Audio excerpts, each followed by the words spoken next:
হাজবেন্ডের সাথে যতবারই ঢাকার বাইরে ঘুরতে যাই মনে হয় হানিমুনে এসেছি। আমাদের বাবু পৃথিবীতে আসার আগে এটা ছিল আমাদের হাজবেন্ড ওয়াইফের শেষ ঘোরাঘুরি। আর কক্সবাজারে ঘুরতে গিয়ে কোন অ্যাক্সিডেন্ট হয়েছিল সেই সবকিছু আজকে শেয়ার করব। আমার আর শহরের একদমই অভ্যাস নাই এত সকাল সকাল ঘুম থেকে ওঠার। সকাল বলতে এখন 8টার মতো বাজে আর কি। এই যে এখন আমরা নামতেছি, পুলের সামনে বসে রেস্টুরেন্টে বসে ব্রেকফাস্ট করবো আর ভিউ এনজয় করবো। এরকম ঘুরতে আসলে প্রত্যেকবারে আমি ওরা জোর করে নিয়ে যাই ব্রেকফাস্টের জন্য।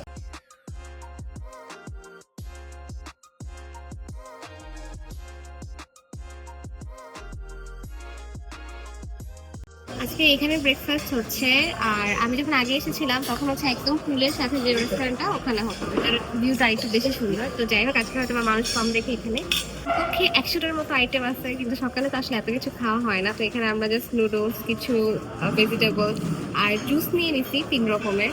তো এখন হচ্ছে ব্রেকফাস্টটা শুরু করবো। সবাই অলরেডি স্টার্ট করে দিয়েছে, আমি জুস আনতে আনতে। তো যাই হোক, আর 10টা পর্যন্ত টাইম আছে, তো অনেক সময় আছে, আস্তে ধীরে খাওয়া দাওয়া করবো।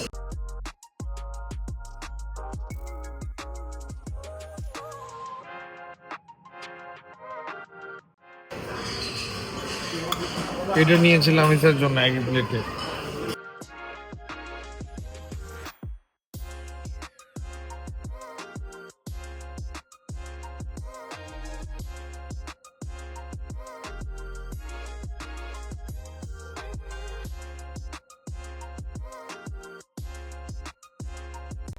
যেখানেই থাকি আর যাই খাই না কেন, সকালবেলায় ঘুম থেকে উঠে নাস্তা করার পর 1 কাপ গরম গরম দুধ চা কিন্তু আমাদের লাগবেই লাগবে। আর লাকিলি এখানকার দুধ চাটা কিন্তু ভীষণ মজা ছিল। তো এখানে আমি আমার আর আমার হাজবেন্ডের জন্য চা রেডি করে ফেলছিলাম। মানে বাসায় থাকলেও আমি চা রেডি করি, কোথাও ঘুরতে গেলে আমারই চা রেডি করে জনাবকে দিতে হয়। এখন ডিনার করতে বের হচ্ছি আমরা।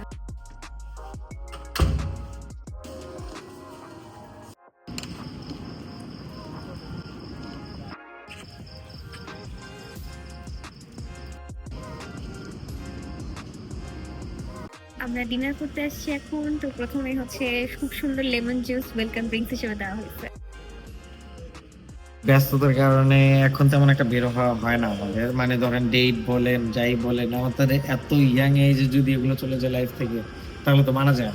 সো আমরা এখন ফাইনালি 5 স্টার লেভেলের একটা ডেটে আসছি, যাতে আমরা এনজয় করতে পারি। দুইজনই আছি, কেউ নেই আশেপাশে, ভিউ দেখতেছি পুলের, আর পাশাপাশি খাবার।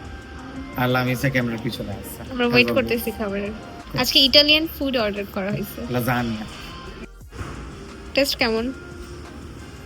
But not bad. আর এটা হচ্ছে আমাদের পাস্তা। খাবারও মজা, প্রেজেন্টেশনও ভালো। 5 স্টার ডেট বলে কথা। সি পার্ল রিসোর্টে একদিন থাকার পর পরদিন রুম বুক করে আমরা চলে গিয়েছিলাম ওশেন প্যারাডাইস হোটেলে। হ্যালো, আজকে আপনাদের সাথে শেয়ার করব কক্সবাজারের সেকেন্ড ডে রুম ট্যুর আমাদের। ভিতরে ঢুকে যাও।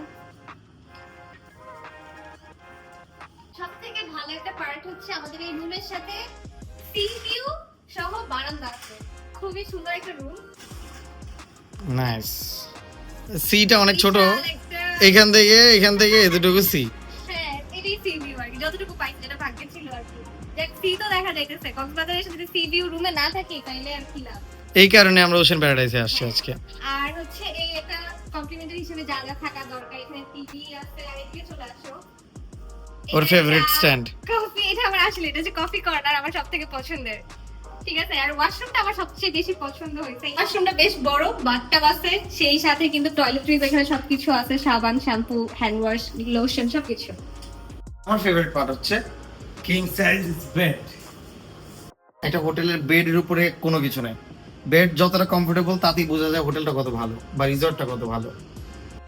এটা হচ্ছে আমাদের একদিনের ঘর, আর ভাড়া হচ্ছে 7,500 টাকা, just because of the sea view. Or else এটার দাম হতো 5,000 টাকা। আমরা 5,000 টাকাটা সিলেক্ট করি নাই, বিকজ একদিন আমরা সি ভিউ পাইনি, একদিন আমাদের সি ভিউটা লাগবে মাস। না, এটা নরমালি এগুলো 14-15 হাজার টাকার রুমই। আমরা ডিসকাউন্টে পাইছি, অফ সিজনের জন্য হাফ করে 50% ডিসকাউন্ট। সত্যি কথা বলতে কক্সবাজারে আসলে কিন্তু রুমে থাকার চেয়ে বাইরে ঘোরাঘুরি করেই সময় বেশি কাটে। আমরা দুপুরের পরপরই লাঞ্চের উদ্দেশ্যে বের হয়ে গিয়েছিলাম আর চলে গিয়েছিলাম ইনানি বিচের এদিকটায়। আমরা না ইনানির এদিকটা একটা হিডেন জেম পাইছি, এত সুন্দর একটা রেস্টুরেন্ট। আর এখানে এসে আমরা যে খাবারগুলো আজকে অর্ডার করছি, বিকাল 5টা বাজে, যদিও আমরা এখন দুপুরের খাবার খাই নাই। তো প্রথমেই হচ্ছে একটা টমেটো ভর্তা, আর হচ্ছে চিকেন আইটেম, আর সাথে হচ্ছে একটা লইটা ফ্রাই আর ডাল। খাবার দেখে মনে হচ্ছে অনেক মজা হবে, এখন খেয়ে বলা যাবে যে কেমন। আসলে এত মজা হয়েছে, স্পেশালি টমেটো ভর্তাটা। আমরা দুইজনেই খেয়ে একদম ফ্যান হয়ে গেছে, মানে এক লোকমা দিয়ে পাগল হয়ে গেছি। হচ্ছে লইটা ফ্রাইটা দিয়ে ভর্তাটা দিয়ে একবারে খাবো। বাসার চা অনেক বেশি মিস করতেছি। তো এখন হচ্ছে আমরা যেহেতু বিকাল হয়ে গেছে একেবারে চা অর্ডার করে ফেলছি। আর এই রেস্টুরেন্টের খাবার সম্পর্কে বলবো যে খাবার অনেক মজা, একটু পাহাড়ি স্টাইলের রান্না বান্না, তো আমাদের কাছে ভালোই লাগে। চা খেতে খেতে দেখলাম এখানে খুবই সুন্দর একটা দোলনা, আর পিছনের ব্যাকগ্রাউন্ডটা অনেক সুন্দর। দোলনা যেহেতু দেখলামই, দোলনায় না বসলে তো আর হয় না, তাই চা খেতে খেতে এখন দোলনায় দোল খাইতেছি।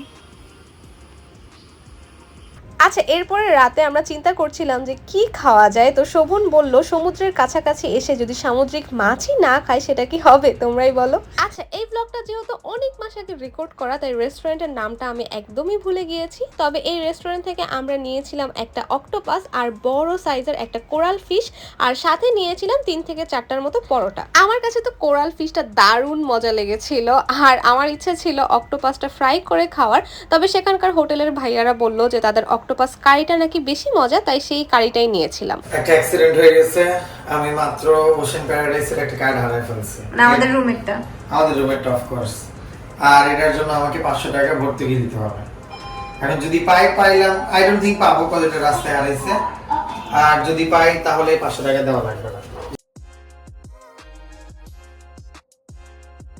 বাই দ্য ওয়ে, তারপর দিন সকালে ছিল আমাদের ওশেন প্যারাডাইস থেকে চেক আউট ডে। তবে চেক আউটের আগে তো বুফে ব্রেকফাস্ট করে যাওয়াটা একদম মাস্ট। তো সকাল সকাল মানে 8টা থেকে 9টার মধ্যে আমি আর শোভন চলে গিয়েছিলাম বুফে ব্রেকফাস্ট করতে। তবে এখানকার ব্রেকফাস্টে সেদিন কিন্তু সবই বাঙালি আইটেম ছিল, মানে বাঙালি খাবার দাবারই বেশি ছিল।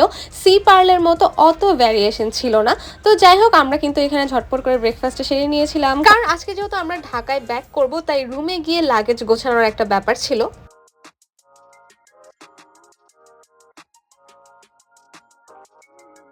চা খেতে খেতে আজকের ব্লগটা এই পর্যন্তই। কেমন লেগেছে তা কিন্তু অবশ্যই জানাবেন। Thanks for watching. Tata, bye bye, আল্লাহ হাফেজ।